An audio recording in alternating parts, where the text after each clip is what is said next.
দুনিয়ার মানুষ, তোমাদের উপর আমি নামাজ ফরজ করলাম, ওয়াকিমুস সালাহ, নামাজ তোমরা কায়েম করো। যে নামাজ তোমাদের উপর ফরজ করা হয়েছে সেই নামাজ তোমরা কায়েম করো।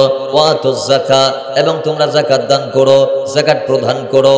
মুসলমান, এতে আল্লাহ শেষ করে নাই, নামাজ কায়েমের কথা বলে শেষ করে নাই, যাকাত প্রদানের কথা বলে শেষ করে নাই।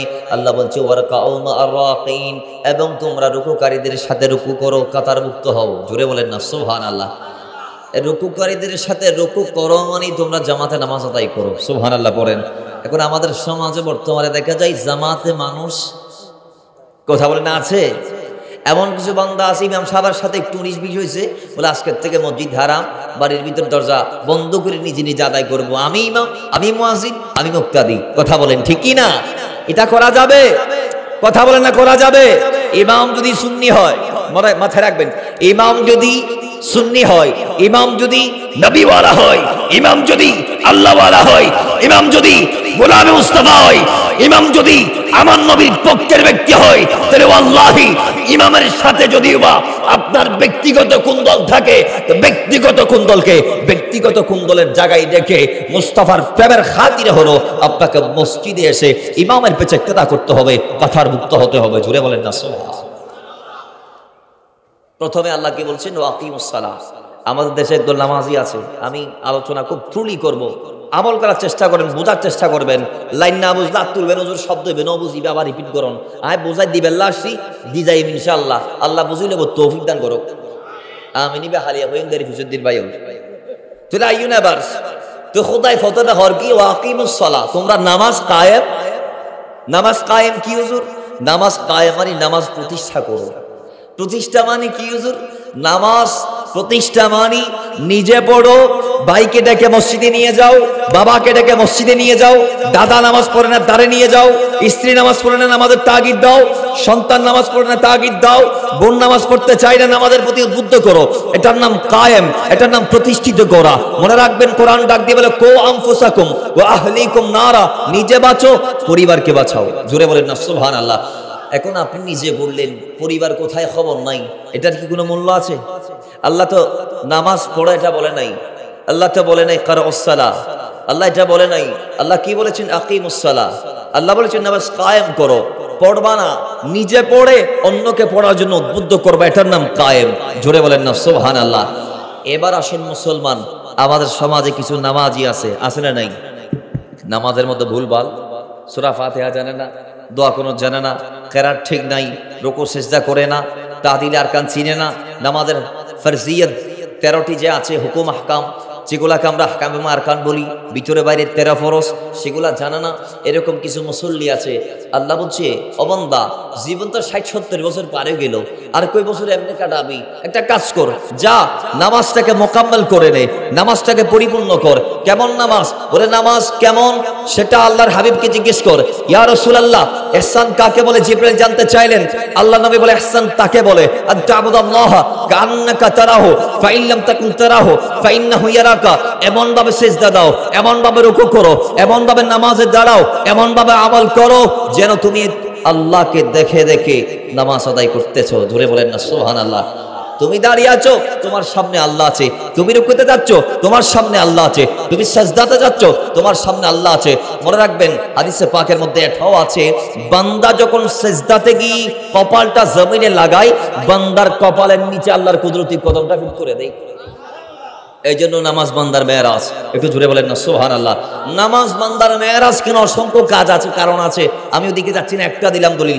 এবার আসুন, সেই নামাজ আল্লাহ পাক কোরআনে পাকের মধ্যে ডাক দিয়ে বলছেন, ফাওয়াইলুল লিল মুসাল্লিন আল্লাযীনা হুম আন সালাতিহিম সাউন আল্লাযীনা হুম ইরাউন। বলে নামাজ সবাই পড়ে, কিন্তু কিছু নামাজি নামাজ পড়ে জাহান্নামে যাবে।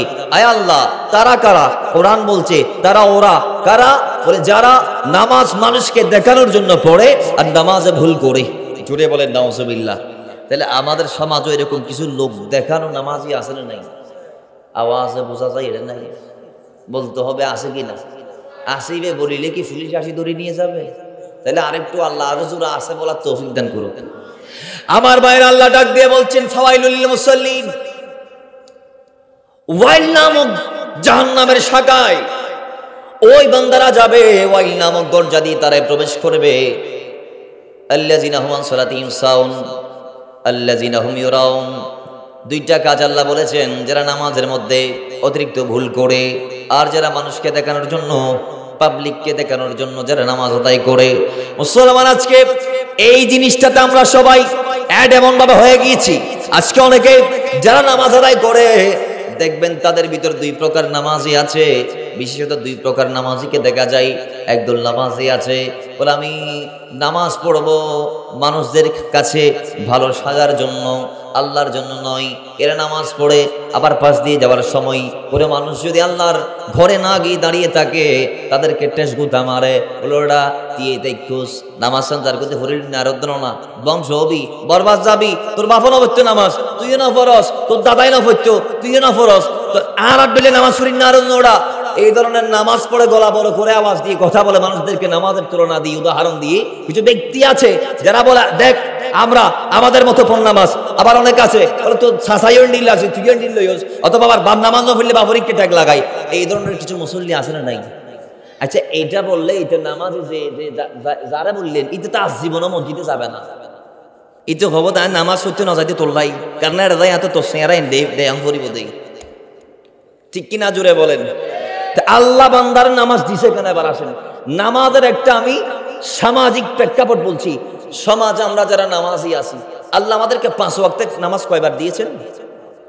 হাদিসে পাক আছে ইন্নাল্লাহা ফারাদা আলা ইবাদিহিল মুমিনিনা ফি কুল্লি ইয়াউমিন ওয়া লাইলাতিন 5 সালাওয়াত।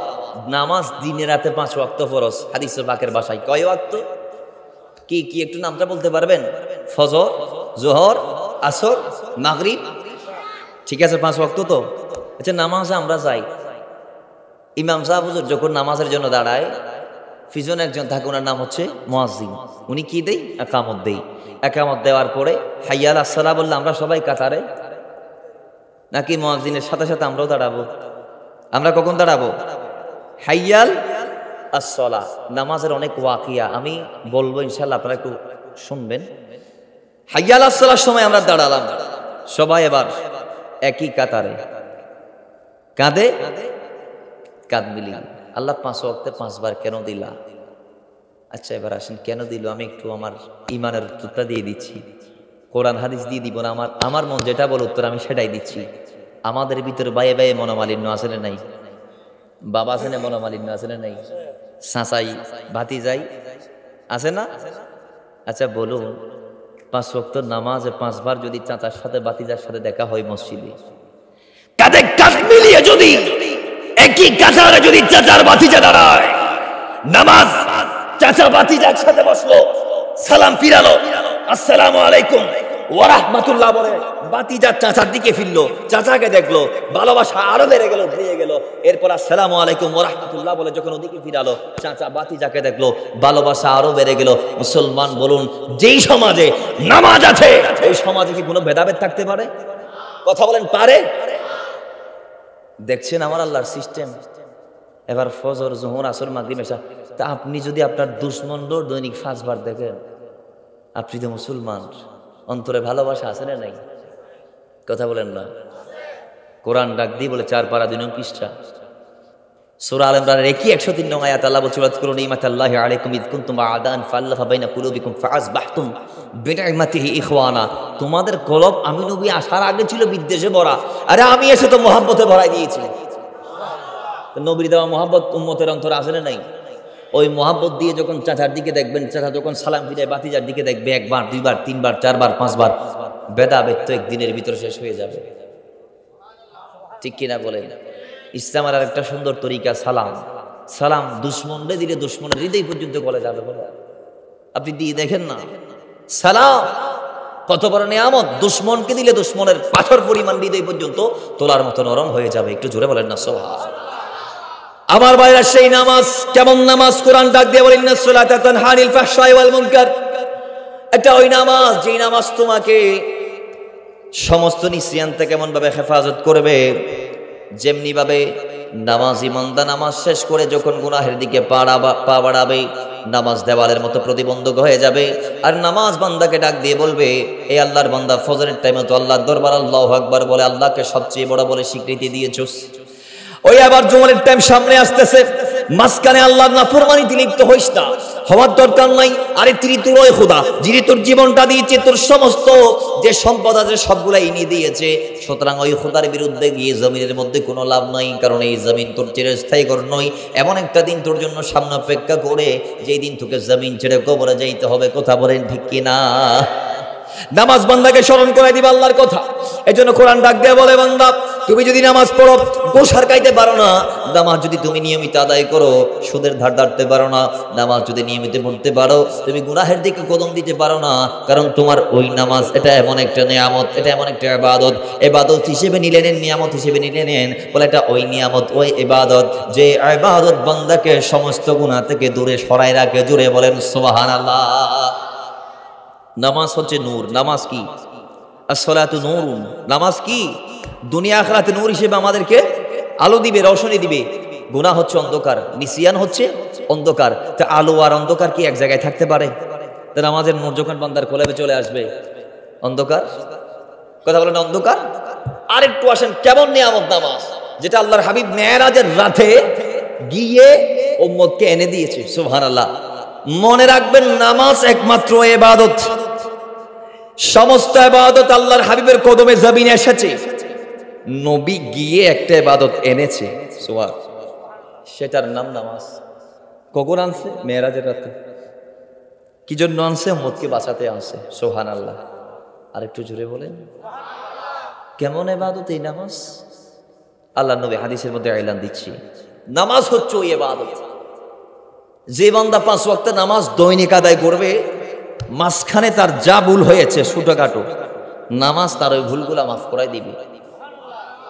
সিয়াসিতের হাদিসের মধ্যে আসছে, মুসলিমে আসছে হাদিস, কানা মিশকাতের মধ্যে আসছে, আসসালাতুল খামস ওয়াল জুমাআতু ইলাল জুমআ ওয়া রমাদানু ইলা রমাদান মুকাফফারাতুন লিমা বাইনাহুন্না মাসতুনিবাতিল কাবায়ের।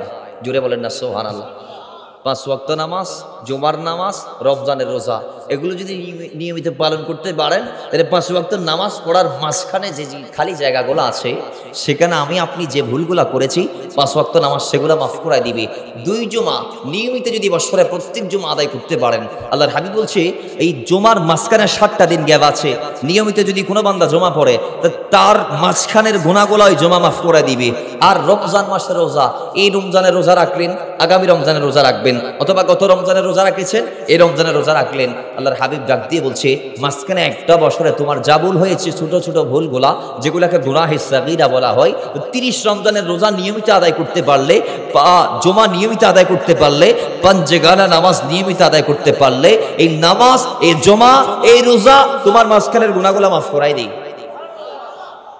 হাদিস পাকের মধ্যে আসছে, এটাও মুসলিমের হাদিস, বুখারীতেও আসছে, মিশকাতের মধ্যে আসে 57 নং পৃষ্ঠার মধ্যে রাসূলুল্লাহ বলছেন, আরাআইতুম লাউ আন্না নাহরান বিবাবি আহাদিকুম ইয়াকতাসিলু মিনহু কুল্লা ইয়াউমিন খামসা মারাতিন হাল ইয়াবকা মিন দারানিহি শাইউন ক্বালু লা ইয়াবকা মিন দারানিহি শাইউন ক্বালা ফাযালিকা মিথলু সালাওয়াতিল খামসি ইয়ামহুল্লাহু বিহিন্নাল খাতায়া। একটু জোরে বলেন না সুবহানাল্লাহ।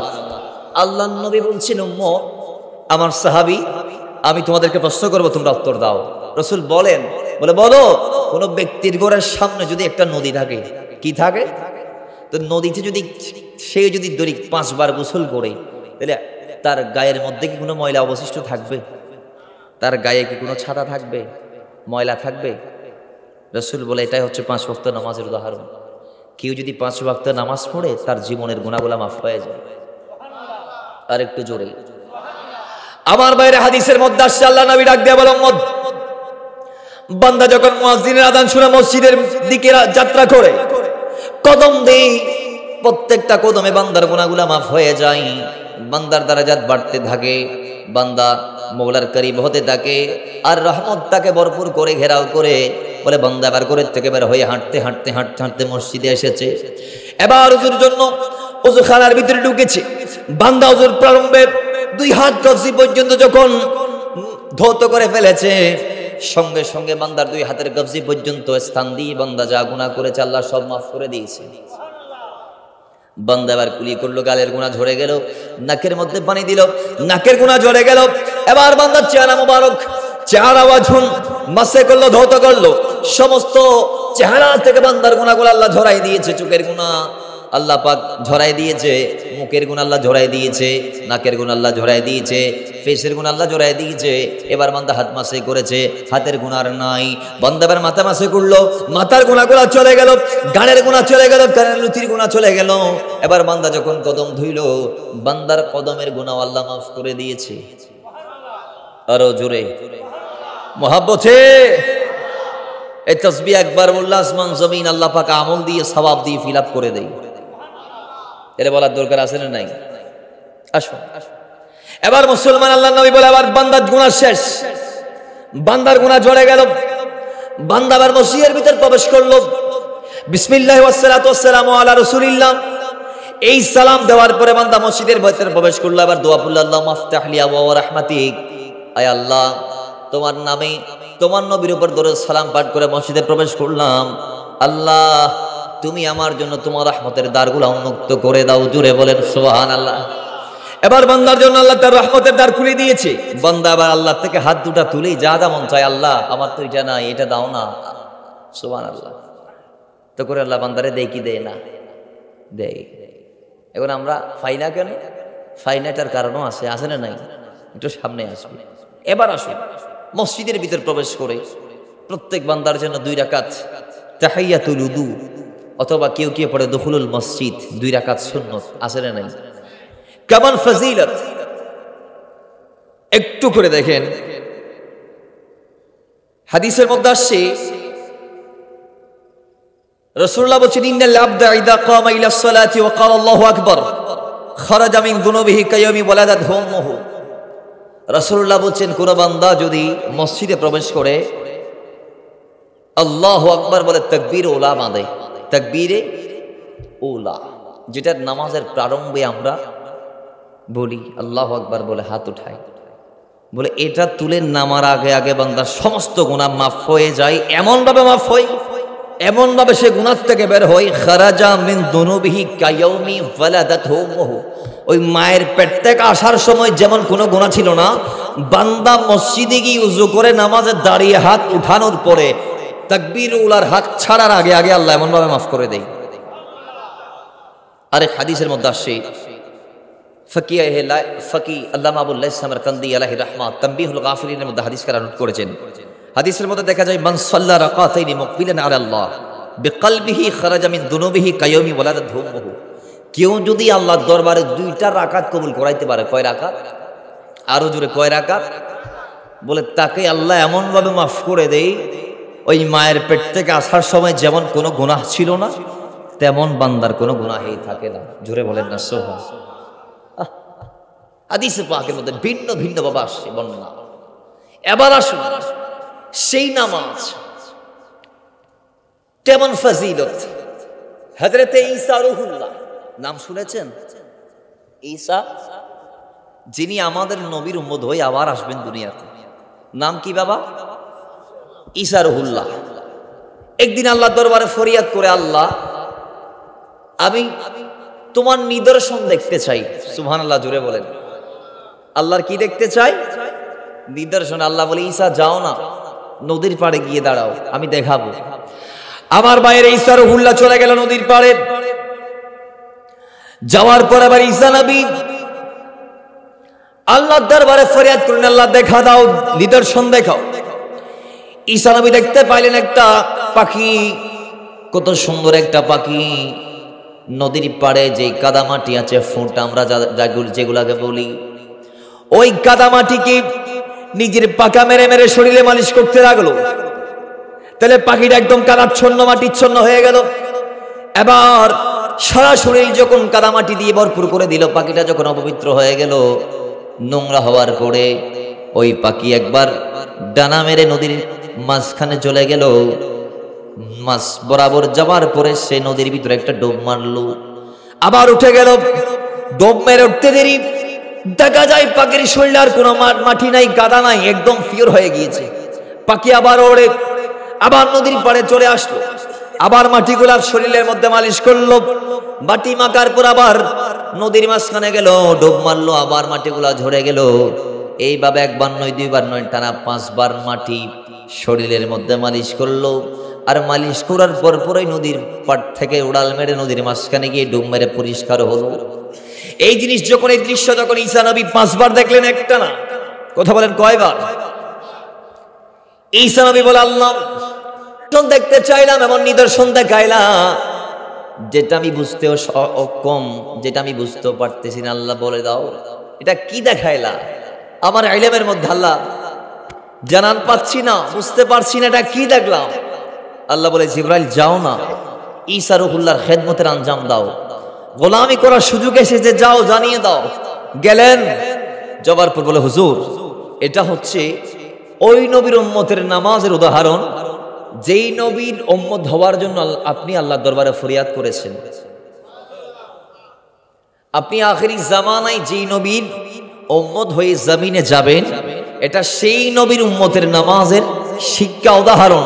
বলে ওই নবীর উম্মত সারাদিন গুনাহ করবে, কিন্তু 5 ওয়াক্ত নামাজ যখন তারা আদায় করবে, তখন এই পাখিটার শরীর থেকে যেমনি ভাবে ডুব দিলে মাটিগুলা ঝরে যাচ্ছে, ওই আপনার নবীর উম্মতরাও, রাহমাতাল লিল আলামিনের উম্মতরাও গুনাহ করার পর নামাজ পড়লে তাদের শরীর থেকে গুনাহগুলো আপনা আপনি সেভাবেই ঝরে যাবে। একটু জোরে বলেন না সুবহানাল্লাহ। সেই নামাজ উম্মতকে আল্লাহর হাবিব শিক্ষা দিয়েছেন। আজকে আমরা নামাজে দাঁড়াই, দুনিয়ার হিসাব নিকাশগুলা সব নামাজের মধ্যে সারি, আসিনে নাই। একদিন ইমাম সাহেব এশারের নামাজ পড়াই, সবাই পড়ে ফেলছে নামাজ, 3 রাকাতে নামাজ শেষ। এখন হক সাহেব বলে, হুজুর দাঁড়ান, আজকে তো নামাজ 3 রাকাত হয়েছে। তো সমস্ত মুসল্লি বলতেছে, আমরা জানি না, আপনি জানলেন কেমনে? কয়, আমি প্রত্যেক রাকাতে এক এক দোকানের হিসাব করি, আমার দোকান আছে 60টা। এই সারের নামাজের সময় আমি 60 দোকানের হিসাব করতে 60 রাকাত লাগে। তা আজকে 3 দোকানের হিসাব করলি, দেখলাম নামাজ শেষ, তার মানে 1 দোকানের হিসাব বাকি, 1 রাকাতও বাকি আছে। আছে না নাই?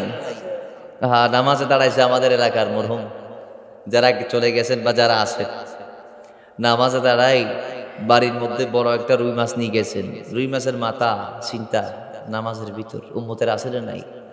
মানিব্যাগটা বাড়ির মধ্যে রাখি আসছে। তো ফুলার মা তো একটু, আমার মানিব্যাগ ফাইলে নিজ দায়িত্বে অল্প কিছু নিজের ফোড়ে রাখে বা নিজের ভেরিটিতে ঢুকায় রাখে। এখন আমার মানিব্যাগ তো বাসায়, হেতে যদি জানতে পারে তাইলে তো মোটামুটি 2-1টা মারি দিবে, 1000 নোট, 500 নোট, আছে না নাই? তাহলে আমাদের চিন্তাগুলো আমরা কোথায় করি? কথা বলেন না, নামাজ। আমরা নামাজ পড়তে দাঁড়াই, দুনিয়ার যত চিন্তা টেনশন আছে সব নামাজে করি। আল্লাহ বলে কি দেখে, হাদিসে পাকের মধ্যে আসছে, বান্দা যখন নামাজে দাঁড়িয়ে ধ্যানটা অন্যদিকে নিয়ে যায়, ধ্যানটা খেয়ালটা অন্যদিকে নিয়ে যাই, তখন আল্লাহ ডাক দিই, এ বান্দা কোন দিকে যাচ্ছ রে বান্দা? শোনো, তুমি নামাজে দাঁড়িয়ে আমাকে বাদ দিয়ে যেদিকে চলে গেলা, দুনিয়ার যে নিয়ামতের চিন্তা করছো, সেই নিয়ামত থেকে তোমার রব শ্রেষ্ঠ। জোরে বলেন না সুবহানাল্লাহ।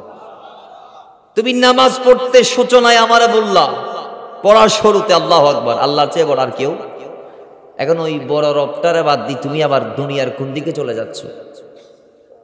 নামাজের শুরুতে বললা তোমার চেয়ে বড় কেউ নাই, আল্লাহু আকবার, আল্লাহ সর্বশ্রেষ্ঠ, আল্লাহ সবচেয়ে বড়। নামাজে ওই খোদার যেটা সবার চেয়ে বড়, সেটাকে বাদ দিই কোন দুনিয়া যেটা আল্লাহ সৃষ্টি করেছে, সেই সৃষ্টিতে প্রবেশ করছে আমাকে বাদ দিই। তখন আল্লাহ পাক ডাক দিয়ে বলে, বান্দা শোনো, তুমি যেটাতে রুজু হয়েছো আমাকে বাদ দিই, যেদিকে মুখ ফিরিয়ে নিয়েছো, সেটার থেকে আমি কোটি গুণ উত্তম। বান্দা আমার দিকে ফিরে আসো, কারণ আমি তোমার ওই রব যিনি তোমাকে ক্ষুধার্ত অবস্থায় খাবার দান করি। তাহলে আমাদের বলুন, নামাজের সময় এদিক ওদিক মন দেওয়ার দরকার, কিন্তু আমরা এগুলা মসজিদে আসলে বলি, হুজুর আমরা মনোযোগ আল্লাহরে দেব, কিন্তু মাঝপথে ভুলি যাই কি যায় না? আমরা যাবো, এটাও আল্লাহর ইলমে আছে, আল্লাহর নবীর ইলমে আছে। এজন্য আল্লাহর হাবিব কি বলেছেন? বলেন, নামাজ এইভাবে পড়ো, আনতাবুদাল্লাহা কান্নাকা তারাহু, এইভাবে পড়ো যেন তোমার সামনে তোমার রব দাঁড়িয়ে আছে। আচ্ছা, একটা সিম্পল উদাহরণ, আমাদের দেশের একজন সরকার প্রধান আছে না নাই? ওনার নাম কি? কথা বলেন না, শেখ হাসিনা। উনি আমাদের দেশের জন্য সবচেয়ে পাওয়ারফুল একজন লিডার, ঠিক কি ঠিক না? বিএনপির কোনো পায় থাকলে তো স্বীকার করা যাবে, ওনার জায়গায় যদি ওনাদের খালেদা জিয়া যদি আসতো, উনি সবচেয়ে পাওয়ারফুল লিডার ছিল না? থাকতো না? উনি থাকতো। তো যিনি চেয়ারে থাকবেন তিনি সবার চেয়ে ক্ষমতাধর, ঠিক কিনা বলেন না? ওনার ক্ষমতায়, ওনার ইশারাই বাংলাদেশ চলবে। তা আপনাকে যদি প্রধানমন্ত্রীর সামনে গিয়ে দাঁড় করায় দেয়া হয়, আপনি কেমনে দাঁড়াবেন? আপনি আপনারা জিগান। অনেক নম্র, মানে আওয়ামী লীগের নেতাগুলা দেখবেন ওদের প্রধানমন্ত্রীর কাছে গেলে এইভাবে দাঁড়ায়। আমরা আমাদের হুজুর কিবলার কাছে গেলে যেমনে দাঁড়াই, তারাও বিএনপিররাও জাতীয় পার্টির গুলো সেম। কারণ উনি নেতা, ওনাকে সম্মান করতে হবে, ঠিক কিনা? এবার আসুন, আপনি তো দুনিয়ার কোন প্রধানমন্ত্রীর সামনে দাঁড়ান নাই নামাজে, আপনি তো নামাজে দুনিয়ার কোন প্রধানমন্ত্রীর সামনে নামাজ, এটা হচ্ছে পুরোটা আপনি আল্লাহর সাথে কথা বলতেছেন। পুরো নামাজ জুড়ে আপনি কি করতেছেন? রবের সাথে। যেমন আপনি যদিও বা ভুলে গিয়েছেন, আপনি যখন সূরা ফাতিহা পড়তে দাঁড়ান, আপনি যখন বলেন আলহামদুলিল্লাহ রাব্বিল আলামিন, আল্লাহ বলে হামিদানি আবদি, বান্দা তুমি সত্য বলেছো, সুবহানাল্লাহ। আমার ভাইয়েরা, প্রত্যেক লাইনে লাইনে আল্লাহ উত্তর দেয়। ও মুসলমান, এবার আপনি আল্লাহর সামনে দাঁড়িয়ে ওনার সাথে কথা বলতে লাগলেন, আল্লাহকে ডাকতে লাগলেন, ওনার তারিফ করতে লাগলেন। করতে করতে মাঝপথে যখন আপনি অন্যদিকে চলে যান, আপনার রব ডাক দিয়ে বলে, বান্দা আমার দিকে ফিরে আই, যার দিকে আমার স্মরণ থেকে মুখ ফিরিয়ে যে দিকে চলে গেলি, সেই দিক থেকে আমি আল্লাহ অনেক উত্তম, কোটি গুণ উত্তম, সবচেয়ে বেশি উত্তম মুসলমান। ও নবীর গোলাম, আমাদের ধ্যান ও নামাজ থেকে ছুটে যাবে, এটা আল্লাহ নবীর ইলমে আছে। এই জন্য নবী বলে, আনতা আবুদুল্লাহ কান্নাকা তারাহু ফাইন লাম তাকুন তারাহু ফাইন্নাহু ইয়ারাকা। নামাজের মধ্যে দাঁড়াইবা, অন্তরের মধ্যে ইয়াকিন রাখবা, আল্লাহর সামনে তুমি দাঁড়াইলা, তুমি আল্লাহকে দেখে দেখে নামাজ আদায় করতেছো। জোরে বলেন সুবহানাল্লাহ। এখন নামাজে দাঁড়ানোর পর আপনি মনে মনে ইয়াকিন রাখবেন, আমি আল্লাহকে দেখছি, আমি আল্লাহকে দেখছি, আল্লাহকে দেখে দেখে আল্লাহর কদমে সিজদা দিচ্ছি, রুকু ওনার জন্য ঝুঁকেছি, ওনার জন্য আমি দাঁড়িয়েছি, আমার দাঁড়ানো ওনার জন্য। রাসূল ডাক দিয়ে বলেছেন কোরআনে পাকের আয়াত, কুল ইন্না সালাতি ওয়া নুসুকি ওয়া মাহইয়ায়া ওয়া মামাতি লিল্লাহি রাব্বিল আলামিন। বলুন, আমাদের নামাজ কার জন্য? আরো জোরে। রোজা কার জন্য? সবগুলা কার জন্য? জীবন মরণ কার জন্য? কুরবানি কে? কোরবানি কার জন্য? আমরা আল্লাহর জন্য, সবগুলো আল্লাহর জন্য করি। মুসলমান বোঝা গেল সেই নামাজ যেটা আল্লাহর জন্য, সেই নামাজ কেমন ভাবে পড়তে হবে? রাসূল ডাক দিয়ে বলে, এমন ভাবে পড়ো যেন তুমি আমার আল্লাহকে দেখছো, সামনে আল্লাহ দাঁড়িয়ে আছে। এরপর শয়তান যদি আপনাকে ওয়াসওয়াসা দেয়, কোথায় আল্লাহ? কিরে, আল্লাহকে তো দেখা যায় না। ইমানদার তুমি বলতেছো, তোমার নবী বলেছেন বিদায় আনতা আবুদুল্লাহ কান্নাকা তারাহু, এমন ভাবে পড়তেছো যেন আল্লাহ সামনে দাঁড়িয়ে আছে, বা আল্লাহকে দেখে দেখে নামাজ আদায় করতেছো। তো কোথায় আল্লাহ? কোথায় আল্লাহ? ওই আল্লাহর তো দেখা যায় না। বলে শয়তান যখন এই ওয়াসওয়াসা দিবে, তখন ইয়াকিন রাখবা, মনে মনে ইলান দাও, শয়তানকে জানিয়ে দাও, আরে ফাইন লাম তাকুন তারাহু ফাইন্নাহু ইয়ারাকা, যদিও আল্লাহকে দেখার চোখ আমি বান্দার এখনো অর্জিত হয় নাই, কি হবে? আমি আল্লাহকে না দেখলেও আল্লাহ আমাকে দেখতেছে, আল্লাহ আমাকে। মুসলমান, এই নিয়ত করে যদি নামাজে দাঁড়ান, এইভাবে যদি 2টা রাকাত পড়তে পারেন, আল্লাহর নবী বলে 2 রাকাত শেষ হতে গুনাহ মাফ হয়ে যাবে। আর একটু জোরে বলেন। আমার ভাইরা, কত ফজিলত আসছে নামাজ। নামাজি ব্যক্তিরা নামাজে যখন দাঁড়ায়, তখন তারা দুনিয়া ভুলে যায়। মৌলা আলী একটা যুদ্ধে তার পায়ের মধ্যে একটা থির লেগেছে। কেমন ভাবে ঢুকেছে? বলে তীরটা পায়ের এদিক থেকে ঢুকে অর্ধেক ওদিক দিয়ে বের গেছে। এখন সাহাবায়ে কেরাম সেই তীরটা বের করতে চায়, উনি হাওমাও করে চিৎকার মারে। কেন? কারণ তীর হাত ভেদ করে পায়ের নলি ছিদ্র করে অর্ধেক ওদিকে বের হয়ে গেছে। এখন তীরের এই মাথাও একটা লম্বা অংশ আছে, ওই মাথাও একটা লম্বা ধারালো অংশ আছে। বের করা যায় কিভাবে? আলী বলতেছে, বের করা যাবে এক জায়গায়। বলে, আমি যখন নামাজে দাঁড়াবো, কারণ আমি যখন নামাজে দাঁড়াই তখন আমি মৌলার কদমে ফেদা হয়ে যাই, আমাকে কতল করলো আমার খবর থাকবে না। আরো জোরে বলেন। তো মৌলা আলী কারামাল্লাহু তাআলা ওয়াজহুল কারীম এবার নামাজে দাঁড়ালেন। সাহাবায়ে কেরাম সেই তীর বের করে ফেলেছে, মৌলা আলীর খবরও হয় নাই। আর একটু জোরে বলেন। এ নামাজ কোন ইবাদত জানেন যেটা যুদ্ধের ময়দানও মাফ নাই, জিহাদের ময়দানে কেমন বলে যুদ্ধের ময়দানের নামাজের সিস্টেম হচ্ছে, নামাজের ওয়াক্ত হয়েছে, সৈন্যদলকে দুই ভাগে ভাগ করেন, এক ভাগ যুদ্ধ করবে আর এক ভাগ নামাজে দাঁড়াবে। নামাজে দাঁড়িয়ে ইমামের পেছনে এরা এক রাকাত পড়বে, এক রাকাত থেকে উঠে যুদ্ধ আবার চলে যাবে, আরেক দল এসে আরেক রাকাত আদায় করে দুই রাকাত শেষ করে তারপর সালাম ফিরাবে। একটু জোরে বলেন না সুবহানাল্লাহ। তাহলে যুদ্ধের ময়দানও কি নামাজ মাফ? কথা বলেন, নামাজ মাফ নাই। অসুস্থ অবস্থায় নামাজ মাফ ছেলেদের জন্য, কথা বলেন না, ছেলেদের জন্য। আমার ভাইরা, আমরা যদি অসুস্থ হয়ে যাই তারপর আমাদের নামাজ, এই জন্য ইন্তেকালের পরে ফিদিয়া দিতে হয় কি হয় না? কথা বলেন না, হয়। তাহলে বোঝা গেল এই নামাজের কোনো মাফ। কিয়ামতের মাঠে প্রথম কিসের প্রশ্ন? নামাজের। কিসের? তাহলে এই নামাজকে বাদ দেওয়া যাবে? কথা বলেন না, বাদ দেওয়া যাবে? আজকে আমরা যেটা পড়ি না সেটার নাম নামাজ। কোরআন হাদিসে বারবার যেটা নির্দেশ আসছে সেটার নাম নামাজ, আর আজকে আমরা যেটা মানতেছি না, পড়ি না, সেটার নাম নামাজ। তাহলে আমরা কি কোরআন মেনে চলতে পারতেছি? তো বলুন, আমাদের কোরআন মানার দরকার আছে না নাই? কোরআন সুন্নাহর বিধান আল্লাহর হাবিব আমাদেরকে দিয়েছেন মিলাদুন নবীর পর। মনে রাখবেন, যে নামাজ আমি আপনি পাঠ করছি সেই নামাজ আল্লাহর হাবিব আমাদের জন্য এনেছেন নিজে গিয়ে, সুবহানাল্লাহ। এবং নবীজি এটাও বলেছেন যে কোনো একজন নাবালেগ যদি বালেগ হয়, সাথে সাথে তার উপর কি ফরজ? ইসলাম ধর্মের প্রথম আহকাম কোনটা? নামাজ। ইমানের পরে আমলের ভিতরে সর্বপ্রথম নামাজ আল্লাহ ফরজ করেছেন।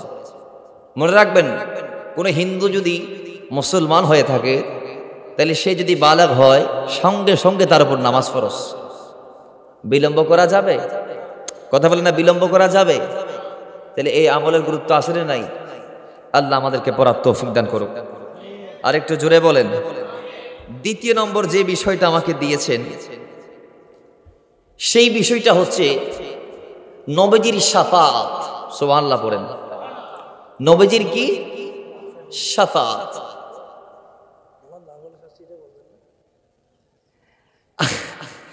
নবীজির শাফাআতের ব্যাপারে দেখেন, কোরআন এলান দিচ্ছে, আসা আইয়াবআসাকা রাব্বুকা মাকামা, হাবিব আমি আপনাকে মাকামে মাহমুদের মালিক বানিয়েছি।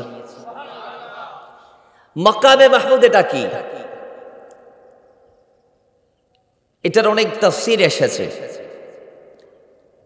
এক বর্ণনার মধ্যে আসে মাকামে মাহমুদ নামে, মাকামে মাহমুদ মানি শাফাআতে উযমা, শাফাআতে কুবরা। একটু জোরে বলেন না সুবহানাল্লাহ। সেই শাফাআত কে করবে? বলে আল্লাহর নবী করবে। কে বলেছেন? কোরআন বলেছেন। কোথায়? কোরআনে। এবার আসেন, সেটা কি? শাফাআত উযমা কি অথবা মাকামে মাহমুদ কি? দেখুন, আল্লাহ যখন কিয়ামতের ইন্তজাম করবেন, সমস্ত নবীরা দাঁড়িয়ে আছে। কেন আদম থেকে আমার নবী থাকবে 3,34,000 নবী এবং রসুল সব মিলিয়ে। রসুলদের সংখ্যা নিয়ে ভেদাভেদ আছে, 5,000, অন্যান্য বর্ণনার মধ্যে 40,000, আর একটু কম বেশ। যাই হোক, নবীদের সংখ্যা 1,15,000, 2,15,000, 3,36,000, যাই হোক, ওদিকে যাচ্ছে না। সব নবীরা দাঁড়ানো আছে, রসুলরা দাঁড়ানো আছে। আমার ভাইরা উম্মতরা দাঁড়িয়ে আছে, মুসলমানরা দাঁড়িয়ে আছে, হিন্দু বৌদ্ধ খ্রিস্টান সবাই দাঁড়ানো। আল্লাহ বিচার কাজ করে না। হিসাব শুরু হয়েছে, এত লিঙ্গার করা হচ্ছে হিসাবটা।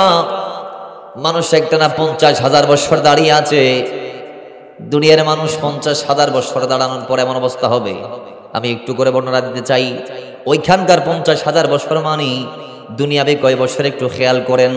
আল্লাহর নবী হাদিসের মধ্যে বলেছেন, কিয়ামতের মাঠের একটা দিন দুনিয়ার 50,000 বছরের সমান। কথা বলেন, কয় হাজার বছর? কিয়ামতের একদিন দুনিয়ার 50,000 বছর। আর অমুসলমান আমরা সবাই সেই কিয়ামতের 50,000 বছর দাঁড়াবো। 50,000কে 50,000 দিয়ে গুণ দেন, কয় কোটি বছর আসে দেখেন। অত কোটি বছর আমরা দাঁড়াই থাকবো। দাঁড়াই থাকার পরে এবার দেখা যাবে আল্লাহ হিসাব লিঙ্গার করছে, চুল ছেঁড়া হিসাব করছে। ফামাইয়ামাল মিসকালা যারাতিন খায়রান ইয়ারা ওয়া মাইয়ামাল মিসকালা যারাতিন শাররান ইয়ারা। আল্লাহ পাক জাররা জাররা পরিমাণ। জাররা মানে কি? বলে একটা বালিকণাকে ৭০,০০০ ভাগ করলে সেখান থেকে একটা ভাগ নিলে সেটাকে জাররা বলা হয়। এত ছোট পরিমাণ হিসাব আল্লাহ পাক করছেন। মানুষগণ বেসাহারা, দিশাহারা, মানুষগণ এভাবে অস্থির হয়ে যাবে যে আল্লাহ হই আমাদেরকে জান্নাত দিয়ে দাও, নাহলে জাহান্নামে পাঠাও, আমাদের কোনো আপত্তি নাই। আল্লাহ ১২ সূর্যের তাপ আর সহ্য করতে পারছি না, উনি ১২ সূর্যের তাপ আর মানতে পারছি না। মাথার মগজগুলা বাতের মারের মতো মার কানের ছিদ্র দিয়ে বের হয়ে যাচ্ছে, নাকের পুলি পাইপ দিয়ে বের হয়ে যাচ্ছে, গাল দিয়ে বের হয়ে যাচ্ছে। আল্লাহ সহ্য আর হচ্ছে না। গাবের সাগরের মধ্যে সাঁতরাই তার মন চাচ্ছে না। কারো এক সিনা, কারো এক কোমর, কারো হাঁটু, কারো আবার কানের লতি পর্যন্ত, কেউ বাবার ডুবে যাবে। ওই সময় এমন অবস্থা হবে ১২টা সূর্য মুখ দিয়ে আলো দিবে। আজকে একটা সূর্য আলো দেয়, তার মুখ দিয়ে নয় পিঠ দিয়ে। দুনিয়ার জমিন থেকে লক্ষ লক্ষ মাইল দূরে সূর্য সেখানে দাঁড়িয়ে আলো দিচ্ছে পিঠ দিয়ে। অনেক কম কিরণ জমিনের মধ্যে পড়ে। মুসলমান নবীর গোলাম সেদিন ১২টা সূর্য, কয়টা? ১২টা সূর্য, তাও পিঠ দিয়ে নয় মুখ দিয়ে আলো দিবি। মানুষগণ এমন অবস্থির হয়ে যাবে দাঁড়ায় থাকতে থাকতে। দুনিয়াতে ৫ মিনিট যদি বন্ধুর জন্য দাঁড়াতে হয়, পায়ের নলা ফেটে যাওয়ার অবস্থা। 5 মিনিট পর বন্ধু আসছে, গালাগালি শুরু হয়েছে, অমুকের বাচ্চা, তমুকের বাচ্চা, এই সেই ইত্যাদি ইত্যাদি ইত্যাদি ইত্যাদি। এতক্ষণ দাঁড়ায় রাখার মানে কি? গালাগালির কোনো শেষ নাই, আছে না নাই? কারণ কি জানতে চাই? উত্তরে বলবে 5টা মিনিট দাঁড়ায় রাখছোস, আমার নলা ফেটে গেছে। মুসলমান দুনিয়াতে 5টা মিনিট দাঁড়াইতে পারি না, কিন্তু কিয়ামতে আল্লাহ ওই কিয়ামতের 50,000 বছর পর্যন্ত দাঁড় করে রাখবে। মানুষ এমন অস্থির হয়ে যাবে। হাদিসের মধ্যে আসছে, মানুষগুলো ডাক দিয়ে বলবো আল্লাহ ওই জান্নাত দাও, নাহলে জাহান্নাম দাও। জাহান্নাম দিলেও রাজি আছি, চলে যাব, আর সহ্য হচ্ছে না, মরিবার পারতেছি না।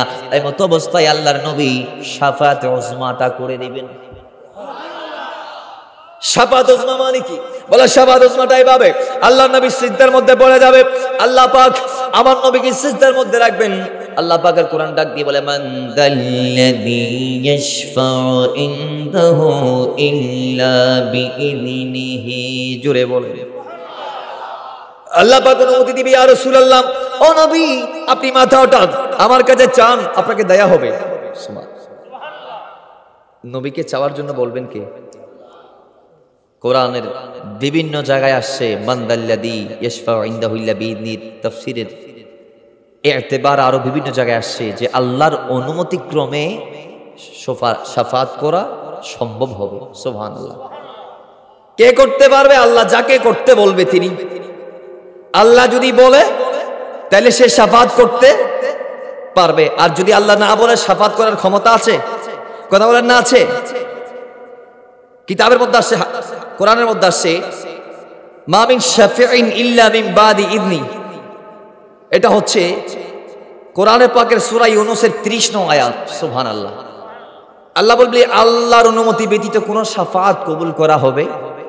কার অনুমতি লাগবে? আল্লাহর অনুমতি লাগবে। এরপর সূরা তোহার 109 নং আয়াত আল্লাহ বলছেন, ইয়াউমাইযিন লা তানফাউ শাফাআতু ইল্লা মিন আযিনা লাহুর রাহমান। একটু জোরে বলেন না সুবহান। সেদিন কেবল তারই শাফাত কার্যকর হবে যাকে আল্লাহ অনুমতি দিয়েছেন। আর একটু জোরে বলেন না সুবহান।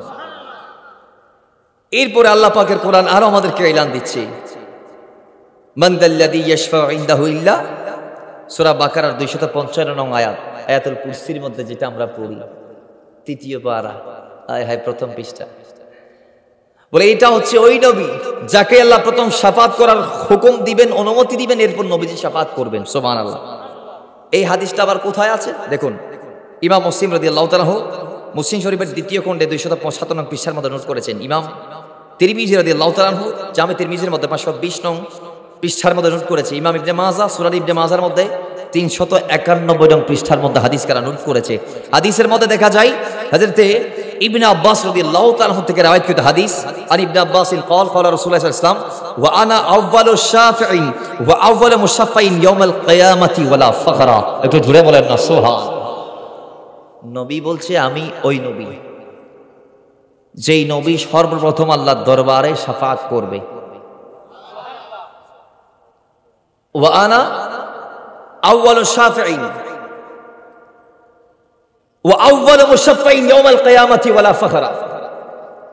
আমি শাফাত করব, এটা শেষ নয়, আমার শাফাতকে সর্বপ্রথম কবুল করা হবে।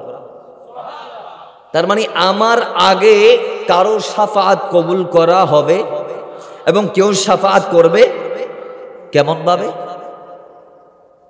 হাদিসে পাকের মধ্যে আসে, বুখারীর বর্ণনা, কিয়ামতের দিন মানুষ দল বেঁধে আদমের কাছে যাবে। আহা, লম্বা হাদিস। আদম সফিউল্লাহ, আপনি তো আমাদের আব্বা, আনতা আবুল বাশার, আপনি মানব মিল্লাতের পিতা, আমরা আপনার সন্তান, বেসাহারা হয়েছি, সাহারা চাই। হুজুর আমাদের জন্য একটু দোয়া করুন না, শাফাত করুন না, আমাদের পক্ষে কয়েকটা কথা বলুন না মওলার কাছে। আমার ভাইরা আদম বলবে, ওই জি জান্নাতের ওয়াকিয়া, আল্লাহ আমাকে বানালেন 40 বছর পরে, বানার পরে 40 বছর পরে নিজের হাতের রূহের সঞ্চার করলেন। সঞ্চার করার পর আমার বাম পাজরের বাঁকা হাত থেকে স্ত্রীকে বানালেন। আমার স্ত্রী এবং আমি আছি, আমাদের বিয়ে হলো আমার নবীর উপর দরুদের মাধ্যমে।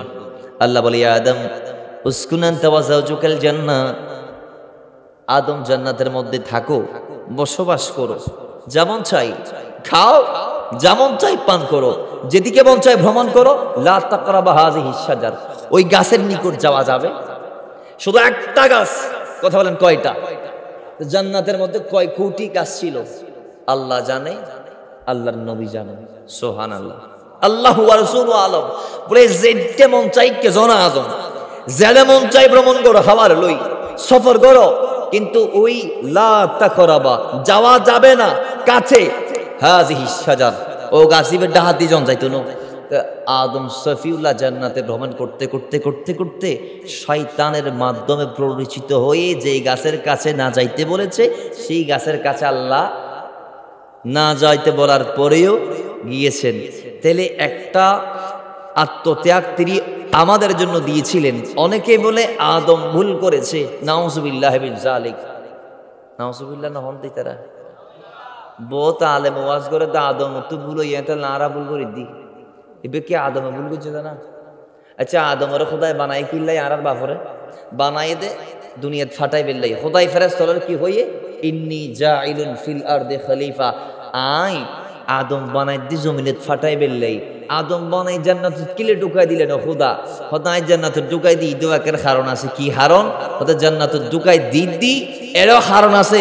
ইন কি ওদের ইয়ে নয় দে আদমরে বানানোর পরে আই দুনিয়াত যারা আইব আদমের নসল দি, এতার ভিতর কিছু ব্যক্তি আবাদত লই অহংকার করিব, ইতারা হইব যে আইমানদার আইমানদার আত্মবার ডন ইমানদার হন আছে। আমল লই যারা বড়াই গড়ে দুনিয়াত, ইতারা একখান শিক্ষা দিতে চাই দি ওদের জান্নাতিবের ভিতরে কি ইবলিস আছে। আয় আদমরে বানায় যেতে জান্নাতের রাখম, রাহনার ফরজ যেতে মনেরও হইম, এ তোমারা ইনিনের নাম হ, ইতারা হইদ ন পারিব, আদমরও হইম, আদমিনের নাম আরে হই দিব, হইদনের ফর আয় ফেরেশতলের হইম, ফেরেশতল তোমারা আদমরে চেষ্টা করো, বেআগুন গরিব শতান ছাড়া শতান যায় তা আমলের বড়াই করি রে আদমরে সিজদা ন করিব, খুদার ডাক ন মানিব। শতানোর এত বছর 6.5 কোটি বছরের আমলকে আমি আল্লাহ মুহূর্তের মতো ধ্বংস করে দিব, নষ্ট করে দিব, এবং শয়তানের আমলকে ধ্বংস করে আদমের বাচ্চাদেরকে শিক্ষা দিচ্ছি। তোমাদের বাবার আমলে একটা ইমানদার তিনি মুআল্লিমুল মালায়েকা ছিল, ফেরেশতাদের প্রশিক্ষক ছিল। আরে ফেরেশতাদের প্রশিক্ষককেও আমি আল্লাহ ছাড় দেই নাই। সারা জীবন আমল করে একটা নির্দেশ না মানলে সে কি হয়ে যায়? কাফের হয়ে যায়। আবা ওয়াস্তাকবারা ওয়া কানা মিনাল কাফিরিন, আবা অস্বীকার করেছে, ওয়াস্তাকবারা অহংকার করেছে। আমাদের দেশে অনেক অহংকারী আছে, আমলের অহংকার করে। আদম যখন সেজদা করতে বলা হয়েছে আদমকে, ফেরেশতারা সবাই করেছে, শয়তান করে নাই। আল্লাহ বলে, শয়তান কেন করলি না? বলে, আমি তার চেয়ে উত্তম। কি বলে? তাকে বানিয়েছো মাটি থেকে, কোরআন পাকের আয়াত বাবাজি বলতেছে, আমাকে বানিয়েছো আগুন থেকে, মাটি জমিন থেকে উপরে নিক্ষেপ করলেও নিচে ব্যাগ আসে, আর জমিনের নিচে আগুন জ্বালাই দিলে উপরে চলে যায় ধোঁয়া। তাহলে আমি তার চেয়ে শ্রেষ্ঠ। আল্লাহ বলে, ওয়াস্তাকবারা অহংকার করে ফেলেছো, আবা অস্বীকারও করেছো আমার নির্দেশকে, মুখের উপর তর্ক। ঠিক আছে, ওয়া কানা মিনাল কাফিরিন, যা কাফের হয়ে গেছে। আল্লাহ কি তার 6.5 কোটি বছরের আমলের দিকে তাকাইছে? 6.5 লক্ষ বছরের আমলের দিকে তাকাইছে?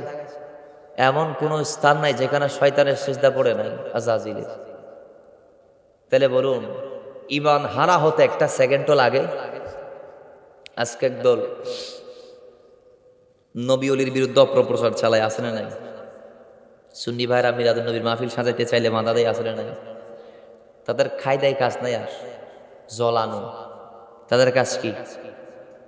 তা আলা হযরত কি বলছে, अरे गैज़ में जल जाए बेदी दो की दिल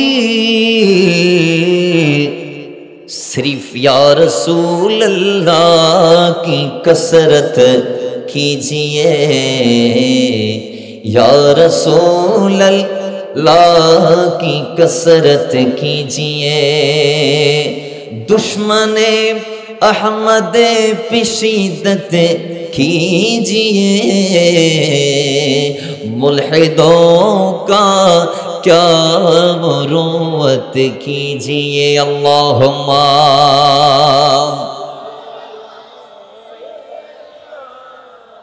मौलाना मुहम्मद व अला आलि सय्यिदिना।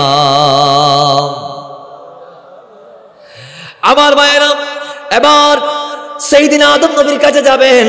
আদম সফিউল্লাহ বলবে, সেই জান্নাতের ঘটনা, আমার একটা অন্যায় হয়ে গিয়েছে, আমি আমার বান্দা আমার উম্মতরা আমার সন্তানরা দুনিয়াতে আসার জন্য আমি আত্মত্যাগ দিয়েছিলাম, আর আমি যদি ওই গাছের কাছে না যাইতাম আমার সন্তানরা দুনিয়াতে আসতে পারতো না, কারণ জান্নাতের মধ্যবর্তী করা যায়, সহবাস করা যায়, মিলন করা যায়, কিন্তু সন্তান হয় না। জান্নাতে বতি করলে কি হয় না?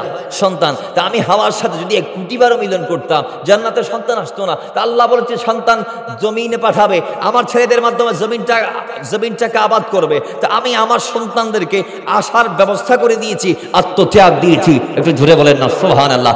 তার মানে আদম ভুল করে আদম ত্যাগ দিয়েছে আমাদের জন্য। মাসালা কি ক্লিয়ার? কারো কোনো এখানে কি কারো কোনো দ্বিমত আছে? কথা বলেন, দ্বিমত আছে? যারা বলে নবীরা গুনাহ করছে, নাউজুবিল্লাহ জুড়ে বলে, নবীরা নবুয়তের আগে পরে গুনাহ করতে পারে? এটা আহলে সুন্নাত ওয়াল জামাতের আকীদা। আপনি যদি বলেন আমি ওই আকীদা লালন করি না, এটা আমার আপনাকে দলিল দেওয়ার দরকার নাই, কারণ আপনি আহলে সুন্নাত ওয়াল জামাত না মানি আপনি জান্নাতি কাতারভুক্ত কোনো হতে পারেন? কারণ ক্বালা মা আলাইহি ওয়া আসহাবি বলে আল্লাহ আহলে সুন্নাত ওয়াল জামাতের কথা আল্লাহর হাবিবের জবান দিয়ে বলাই দিয়েছেন। এখন একদল বলল হুজুর ইনতে নবী হয়ে দিবে, আবার আল্লাহ কেন বলাই? অবশ্যই মা ইয়ানতিকু আনিল হাওয়া ইন হুয়া ইল্লা ওয়াহয়ুন ইউহা। কোরআন বলছে নবী যা বলেছে সেটা আল্লাহ পাকের পক্ষ থেকে এসেছে, ওয়াহির মাধ্যমে আল্লাহ নবীর জবান দিয়ে বের করে দিয়েছে। তো সেখানে ওয়াহিয়ে মাতলু হিসেবে যেগুলো বের হয়েছে সেগুলো কোরআন হয়েছে, ওয়াহিয়ে গায়রে মাতলু হিসেবে যেগুলো বের হয়েছে সেগুলো হাদিস হয়েছে। একটু জোরে বলেন না সুবহানাল্লাহ। আমার ভাইরা এবার আদম সফিউল্লাহ ডাক দিয়ে বলবে, এ আমার সন্তানরা, আমি তোমাদের জন্য শাফাত করতে পারবো না, তোমরা চলে যাও যাবু ইলা গায়রি, আরেকজন নবীর কাছে যাও। আবু আদম সফিউল্লাহ কার কাছে যাব? বলে এমন একজন ব্যক্তির ঠিকানা দিয়ে দিচ্ছি তোমাদেরকে, যিনি জমিনে প্রথম রাসূল হিসেবে এসেছেন, যিনার নাম হচ্ছে নূহ নাজিউল্লাহ। জুড়ে বলেন সুবহানাল্লাহ। নাম কি? নূহ নাজিউল্লাহ। যাবেন হুজুর, আমরা এসেছি আদমের দরবার থেকে ফেরত এদিকে, আপনি প্রথম রাসূল, আমাদের জন্য শাফাত করুন, আমরা বাঁচতে চাই, আমাদের জন্য একটু কথা বলুন আল্লাহর কাছে। তিনি বলবেন আমি পারবো না। কেন? বলে যে ৯৫ বছর আল্লাহর গোলামি করেছি, মাত্র ৮০ থেকে ৮২ জন ছাড়া কেউ শোনে নাই। তা আল্লাহ যদি বলে নো পাঠাইছিলাম জমিনে, এত বছর কলমার দাওয়াত দিয়েছিলাম, কি হয়েছিল? উত্তর দেওয়ার কোনো ক্ষমতা আমি নূহের কাছে নাই। প্রশ্ন ব্যাংক আল্লাহর কাছে, উত্তরের ব্যাংক আমার কাছে নাই। তো আমি লজ্জিত। ইজহাবু ইলা গায়রি, কার কাছে যাব? বলে আপনারা সবাই মিলে হযরত ইব্রাহিম খলিলুল্লাহ দরবারে চলে যান। জুড়ে বলেন না সুবহানাল্লাহ। যাকে আল্লাহ মুসলিম মিল্লাতের পিতা বলে ঘোষণা দিয়েছেন তার কাছে যাবেন। হুজুর আমরা এসেছি দুইজন নবীর দরবার থেকে ফিরে, আপনার ঠিকানা পেয়েছি, হুজুর আপনি একটু আমাদের পক্ষে কথা বলুন। ইব্রাহিম নবী ডাক দিয়ে বলবি ইজহাবু ইলা গায়রি, আমার ক্ষমতা নাই, আমার ক্ষমতা নাই, আমি আজকে ক্ষমতাহীন হয়ে গিয়েছি, আমার কর্তৃত্ব আজকে চলবে না। ইজহাবু ইলা গায়রি, আরেকজনের কাছে যাও। কার কাছে যাব? মুসা কালিমুল্লাহর কাছে যাও, যিনি আল্লাহর সাথে কথা বলেছে তার কাছে যাবে। তিনি বলবে আমি উপযুক্ত নই, হ্যাঁ কিন্তু আমি তোমাদেরকে উপযুক্ত ব্যক্তির কদমে পাঠাচ্ছি। বলে আপনারা রোজ ঈসা রুহুল্লাহর কাছে যান। ঈসার কাছে যাবে, যাওয়ার পরে তিনি বলবে এই কাজের উপযুক্ত আমি নই, আমি এটার জন্য অনুপযুক্ত। তা আপনাদেরকে এমন একটা জাতের ঠিকানা দিচ্ছি আজকে যার শান মানের পতাকা ফত ফত করে আল্লাহ পাক উড়াচ্ছেন। তিনি কে? রাহমাতাল লিল আলামিন। তিনি কে?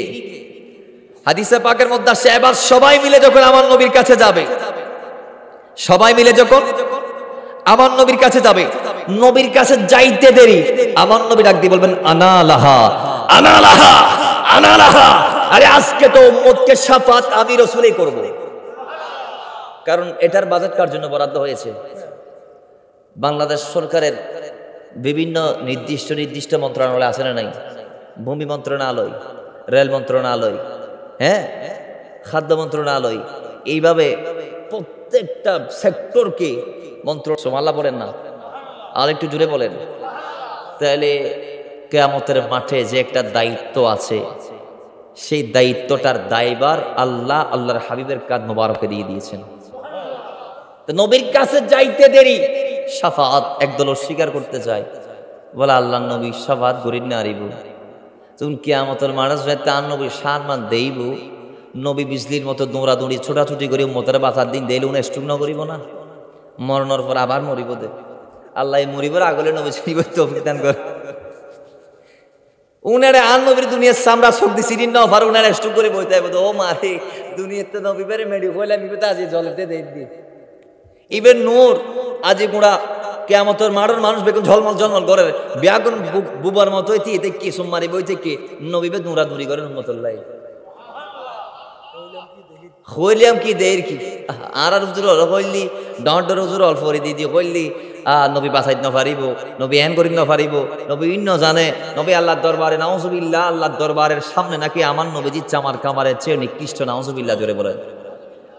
কত বড় জঘন্য আকীদা জামাত ইসলামের আকীদাগুলো, হেফাজত ইসলামের আকীদাগুলো, কওমীদের আকীদাগুলো, আল্লাহ তাদেরকে নবী চেনার তৌফিক দান করুক। আরো জোরে বলেন, আমার নবীর শানে শব্দ কি মানায়? আহা, আল্লাহ এই নবীর সিদিপুর তৌফিক দান করুক। তুলে আর নবী হইবা না আল্লাহ আই বাসাইম দাজি নবী হাদিসে বাগ হর কি শাফাআতি লি আহলিল কাবাইর মিন উম্মতি, তোমার শাফাআত গরনের বাজেটি বেতা আই নবীরে আল্লাহ দিয়ে দে, ইবা হারে দিয়ে দে, তো হারারে বুঝুম দে শাফাআতি লি আহলিল কাবাইর মিন উম্মতি, উম্মতের ভিতরে যারা গুনাহে কবিরা করতে করতে পাহাড় বানিয়ে ফেলেছো, তোমাদেরকে আমি নবী শাফাআত করব। প্রেমের দরকার আছে না নাই? নবীরে মরা বললে কি ফার পাওয়া যাবে? কথা বলেন। আল্লাহ নবীকে যেন তৌফিক দান করুক। তো সঙ্গে সঙ্গে নবী সিজদার মধ্যে পড়ে যাবেন, আল্লাহ যতক্ষণ ইচ্ছা আমার নবীকে রাখবেন, এরপরে বলবেন ইয়া মুহাম্মাদিন ফারাসাক সালতু তাইশফাতু শাফা, নবী সিজদার থেকে মাথা ওঠান, অনুমতি দিলাম, যা চাইবেন তা দিয়ে দেব। ওই মানদাল্লাযী ইয়াশফাউ ইনদাহু ইল্লা বিইذনি, কোরআন কর্তৃক ঘোষিত, হাদিস দ্বারা সাবিত। আমার ভাইয়েরা, নবী সিজদার থেকে মাথা ওঠাই বলবে আল্লাহ আমি জাহান্নামের এই মঞ্জিলে যা আছে সবাইকে নিয়ে যাইতে চাচ্ছি। আল্লাহ বলবে নিয়ে যান, একবার দুইবার তিনবার চারবারে আল্লাহর নবী এমন ভাবে জাহান্নামীদেরকে জান্নাতে নিয়ে যাবেন, হাদিস কর্তৃক ঘোষিত, কোরআন কর্তৃক ঘোষিত, যারা চিরস্থায়ী জাহান্নামে খালিদিনা ফিহা আবাদা, যাদের শানে আল্লাহ বলেছে এই চিরস্থায়ী জাহান্নামী যারা একজন ইমানদারকে আল্লাহ নবী রাখবে না, অর্থাৎ সবাইকে জান্নাতে নিয়ে যাবে। কিন্তু আমাদের এই উপমহাদেশের অন্যতম হাদিস বিশারদ শাহ আব্দুল হক মুহাদ্দিসে দেহলভী আলাইহির রাহমাহ, তিনি আবার শাফাআতকে 9 ভাগে ভাগ করেছেন। সুবহানাল্লাহ। কেমন? বলে 1 নম্বর শাফাআত হচ্ছে শাফাআতে উজমা, যেটা সবার জন্য আল্লাহ নবী করবেন। সবাই যখন দাঁড়িয়ে থাকবে, সবাই যখন বলবে আল্লাহ হয়তো জান্নাতে দাও, হয়তো জাহান্নামে দাও, আর পারতেছি না দাঁড়াইতে, তখন আমার নবী সবার জন্য শাফাআত করবে। এই শাফাআত হিন্দু, বৌদ্ধ, খ্রিস্টান, মুসলমান সবার জন্য করা হবে। দ্বিতীয় শাফাআত হবে এক দলকে আল্লাহর নবী বলবেন আল্লাহ এই দলের কোনো হিসাব নিকাশ করা যাবে না, এদেরকে বিনা হিসেবে জান্নাত দিয়ে দাও। তৃতীয় নম্বর শাফাআত হবে তাদের জন্য যাদের গুনাহ এবং সওয়াব সমান, গুনাহ এবং সওয়াব, তাদেরকে আল্লাহর নবী শাফাআত করে জান্নাতে দিবেন। চতুর্থ প্রকারের শাফাআত, যাদের গুনাহ বেশি হওয়ার কারণে দুজকের উপযোগী হয়ে গিয়েছে, নবী তাদেরকে শাফাআত করে জান্নাত দিয়ে দিবেন। পঞ্চম নম্বর শাফাআত, ইমাম সুয়ুতি বলছেন, আল্লামা আব্দুল হক মুহাদ্দিস দেহলভী বলছেন, 5 নম্বরের শাফাআত হবে নেককার ব্যক্তিবর্গদের দারাজাতকে বুলন্দ করার জন্য। মানে মেম্বারকে চেয়ারম্যানকে এমপি কে মন্ত্রী বানায় দেওয়ার জন্য, মন্ত্রীকে প্রধানমন্ত্রী বানায় দেওয়ার, মানে ভেলায়েতের ব্যক্তি। আমরা যে মানুষ আছি, আমাদের 27টা তাবাকাত আছে, কয় স্তর? আল্লামা সৈয়দ জামাত আলী শাহ আলীপুরি রহমতুল্লাহ আলাই 27টি স্তর মানুষের লিপিবদ্ধ করেছেন। সেখানে 27 নম্বরের উপরে যিনি আছে তিনার নাম রাহমাতাল লিল আলামিন মুহাম্মদুর রাসূলুল্লাহ। একটু জোরে বলেন না সো। একদম সবার নিচে যেটা আছে সেটার নাম মুমিন। সবার নিচে যে আছে সেটার নাম সাধারণ ইমানদার। সেখান থেকে যাইতে যেতে সবার শেষে আমার নবী রাহমাতাল লিল।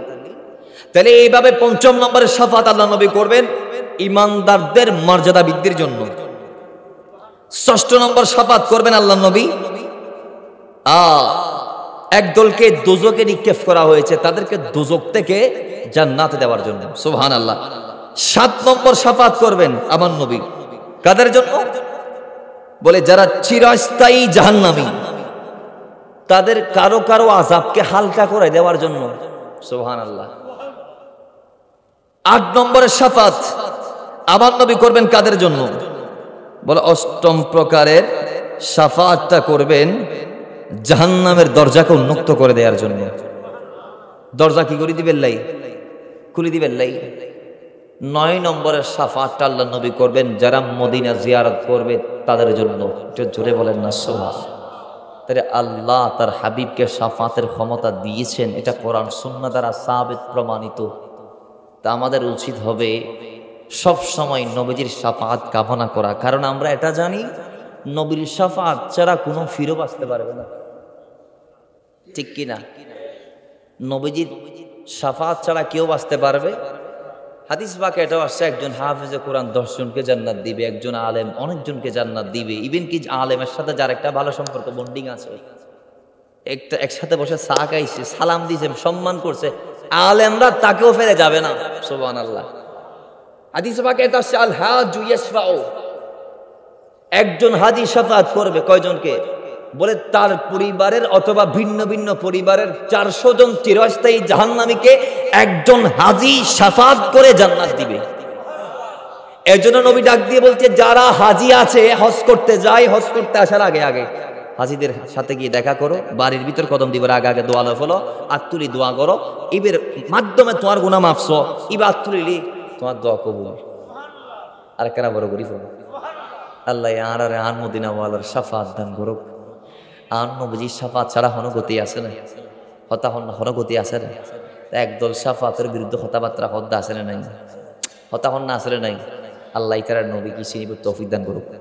আর কেনা বড় করি আর নবীর কদম ছাড়া কি বাঁচিবার কোনো রাস্তা আছে? দুনিয়ার দামি তারাও ঈদ যারা নবীর কদমের দড়ি থেকে। সিদ্দিক আকবর প্রশ্ন করেন না কেন দামি এই জন্য নামাজ সোজা হতে না 25 বছরের না মাত্র ইসলামত খাড়াই দিয়ে 6 বছর নামাজ পড়িতাজি নামাজ ফরজ না হতে নবুয়তের বছর। আহা নবুয়তের দ্বাদশ বছর, তাই 13 বছর নামাজ ছুটি দিয়ে ওহ আরে মা নহন নাই তারা ইতারা তুমি। আহা আল্লাহ বুঝিব তৌফিক দান করুক। বহুত কি এখন বয়সের দিক দিয়ে যায় রে সিদ্দিক আকবর, তোমার নামাজ বেশি হজ্জ হর তো খোদাই হর দে আল্লাযী খালাকাল মাউতা ওয়াল হায়াতা লিয়াবলুয়াকুম আইয়ুকুম আহসানু আমালা। আমি জমিনে পাঠাইলাম, পাঠাইছি কেন, নিয়ে আসবো কেন? বলে পাঠিয়েছি কার আমল সুন্দর দেখার জন্য। আল্লাহ বলে নাই কার আমল বেশি দেখার জন্য, বলে নাই। আল্লাহ বলে নাই লিয়াবলুয়াকুম আইয়ুকুম আকসারু আমালা, সবচেয়ে আমল বেশি কার, এটা আমি বলি নাই। আমি বলেছি কি লিয়াবলুয়াকুম আইয়ুকুম আহসানু আমালা। আহসান কাকে বলা হয়? ওরা আহসান ওই আমলকে বলে যে আমলে নবীর প্রেম আছে, আল্লাহর ভয় আছে। সিদ্দিক আকবরের আমল সংখ্যায় কম হলেও ওজনে বাড়ি বাড়ি বাড়ি। এই জন্য আল্লাহ বলে কিয়ামতের মাঠে আমি সেই বাড়িটা মাপবো মিজানের পাল্লা দিয়ে। সেখানে আমি কাসরাত সংখ্যা মাপবো না, সংখ্যা মাপলে তো ক্যালকুলেটর পাল্লার দরকার কি? নামাজ 50,000 ওয়াক্ত ক্যালকুলেটর, তাই আল্লাহ নাই তুই সংখ্যা মাপতাম না, বাড়ি মাপতাম তখন ওজন কদ্দুর ফালা দি কি মাপে দেয়। কিন্তু বেশ কম আছে না নাই? দুনিয়ার ফালা বাড়ি হলে ইসলামের মিজানের ফাল্লা বাড়ি হলেও মিকুড়ি বই বড় করি ফলন। সুবহানাল্লাহ। আল্লাহ আর এই নবীর শাফাত দান করুক আমিন। যা আলোচনা আল্লাহ পাক আরো জানিবার মানিবার বুঝিবার আমল করিবার তৌফিক দান করুক আমিন।